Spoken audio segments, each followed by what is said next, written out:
Во текот на минатата година општина Кочани остварила позитивна разлика меѓу трошоците за струја за јавно осветлување и приходите од надоместокот што го плаќаат граѓаните и другите корисници. Пресметките на стручните служби во општинската администрација покажуваат дека биле наплатени над 32,9 милиони денари, а кон електродистрибутерот се исплатени нешто повеќе од 21,7 милиони денари. Тоа значи дека и покрај сериозното покачување на цените на електричната енергија во текот на 2022-та, сепак се остварени заштеди, главно со исклучување на дел од столбовите за јавно осветлување. Во образложението од општина Кочани се истакнува дека заштедените средства ќе бидат искористени за склучување нови договори за изградба на јавно осветлување на нови улици и кружни текови, како и за тековно одржување на уличното осветлување. Сепак, исклучувањето на светилките од столбовите на улиците во јавноста беше оценето како непопуларна мерка, затоа што тие плаќаат за услуга што не ја добиваат. Забелешки за ваквата мерка имаше и на последната седница на Советот на општина Кочани, кога се разгледуваше извештајот за реализација на програмата за јавно осветлување во текот на минатата година. Има разлика од 11.211.680 денари, кои што ние како жители на Кочани ги страдавме со кајти се потемници, значи заради тоа што бевме убедувани дека нема доволно средства, за да сега пренаменуваме средства за други намени, што за мене е неприфатливо. Значи граѓаните плаќаат за јавно осветлување, очигледно и више платиле, а не добија соодветно јавно осветлување во текот на годината, нешто што навистина е за секоја осуда. Реакции за неравномерноста во исклучувањето на јавното осветлување на улиците има не само од жителите на градот, туку и во населените места во општината, каков што е примерот со селото Градовци. Околу рестрикцијата или штедењето за уличното осветление, исклучувањето преку една на некои одредени места се појавува тотален мрак и дел од жителите реагираат ако може тоа да биде некако да се на одреден период да се пренаменува, тие па други да се ротират. Градоначалникот Папазов оцени дека веројатно се работи за техничко прашање околу исклучувањето на дел од светилките на јавното осветлување, што може лесно да се реши. Ќе ги задолжиме службите да направат еден увид. Знаете дека влеговме во еден процес на рестрикција, односно исклучување на дел од уличното осветлување заради високите сметки кои доаѓаат. Ако се работи за таква ситуација, во ред, ако се работи за технички проблем за исклученост на цела улица, тогаш стручните служби ќе си го решат, односно фирмата задолжена за одржување на светилките ќе го реши истото прашање. Според пресметките во извештајот, минатата година за потрошена струја за јавно осветлување во општина Кочани биле платени близу 19 милиони денари. Тоа е за околу 14 милиони денари повеќе во споредба со 2021 година. Во основното училиште Раде Кратовче се одржа практична обука за наставниците по природни науки од основните училишта во општина Кочани во рамки на проектот за искуствено учење од областа на животната средина и климатските промени. Преку практични експерименти што беа изведени за наставниците, ним се овозможува полесно да ја реализираат наставната програма, како и да ги пренесат знаењата на учениците во врска со зачувувањето на природата и животната средина. Со спроведување на овие експерименти, значи кај учениците уште од најмала возраст ќе се подигне свеста за еколошката свест, значи кај учениците ќе се подигне. Имаме присутни наставници од 3 училишта од нашата општина.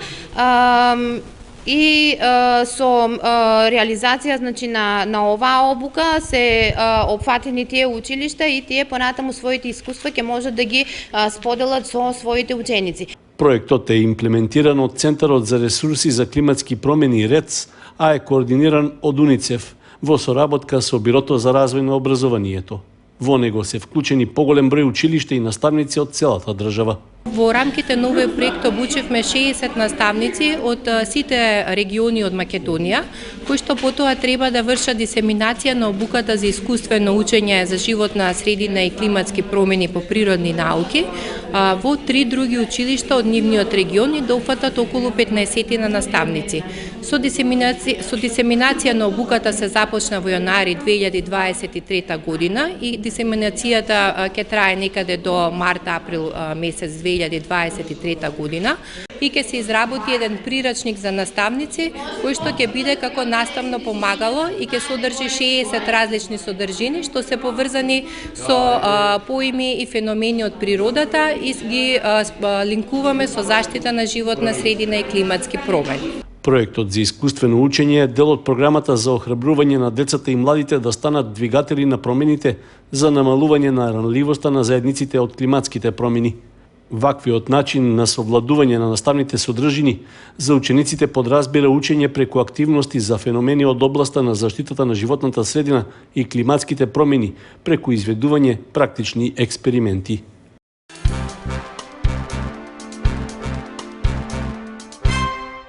Ротари клубот Кочани Виница ќе се вклучи во одбележувањето на 117 годишнината од меѓународното ротаријанско движење. За оваа цел ќе организира хуманитарен настан со намера да се помогне во развојот на уметноста во двете соседни општини. В четврток на 23 февруари со почеток од 19 часот во сината сала на Домот на културата во Виница ќе биде прикажана театарската представа Пасивно пушење во изведба на Народниот театар од Штип, а во режија на Ненад Витанов. Во представата ќе настапат артистите Владимир Тулиев, Миле Вратеовски, Пеце Ристевски, Кристина Атанасова Арсова и Марија Минчева Андонов. Влезниците за публиката по цена од 150 денари веќе се пуштени во продажба, а можат да се набават во кафе-барот Александар Парк во Виница, во кафе-барот Пролет во Кочани, како и на влезот во Домот на културата во Виница. Собраните средства од хуманитарната театарска представа Пасивно пушење ќе бидат донирани за развој на драмската уметност. Општинските организации на Црвен крст од Виница и Кочани во наредните 2 дена ќе организираат акции за доброволно дарување крв во рамки на годишните програми за крводарителство. Се работи за февруарска крводарителска акција што ќе се спроведе во просториите на Црвениот крст во двете општини. Во Виница, хуманите граѓани ќе можат да се вклучат во акцијата в среда на 22 февруари во периодот од 9 до 15 часот и 30 минути. Во просториите на Црвениот крст во Кочани пак, вообичаените месечни крводарителски акции се организираат секој последен четврток во месецот. Февруарското крводарување е закажано за 23 февруари во периодот од 8:30 до 14 часот. Општинската организација на Црвен крст од Виница минатата година го исполни планот за крводарување со 224%, со што и понатаму се вброи меѓу најдобрите во државата. Во просек, секој месец минатата година имаше по околу 70 крводарувања, а на последната крводарителска акција што се одржа на крајот на декември се одзваа дури 132 граѓани.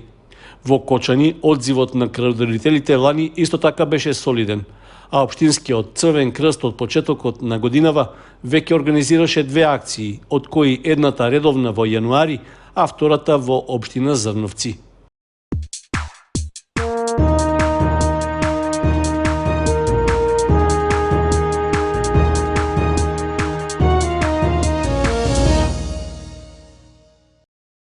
Фудбалската школа Фудбал Старс од Кочани годинава ќе учествува на меѓународниот турнир Сандански куп, што по 11 пат се одржува во истоимениот град во Република Бугарија.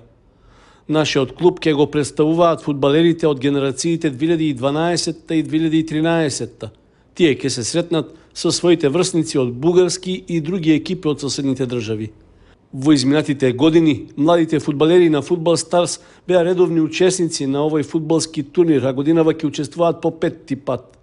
Во 2018 и 2019 година екипата од генерацијата 2006 беше најдобра и на 2 пати го освојуваше првото место.